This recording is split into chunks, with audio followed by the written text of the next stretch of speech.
Hemos centrado la conversación, hemos hablado mucho de energías.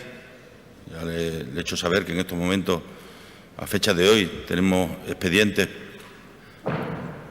por valor de 3.700 megavatios en distintos trámites, fases de trámite en nuestra región.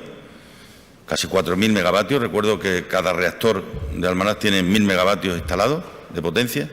Bueno, pues ya tenemos proyectos aquí por esa cuantía, lo cual nos convierte evidentemente en una de las comunidades autónomas en España con una mayor capacidad y fortaleza en el ámbito de lo que significan las energías renovables. Va a haber una nueva subasta próximamente y esperemos que la fotovoltaica en esta tenga el suficiente peso. Creo que no solo es porque sea bueno para nosotros, creo que porque es bueno para el país. Al hilo de esto también salió la información el pasado viernes que el Gobierno ha creado una comisión de expertos sobre la transición energética.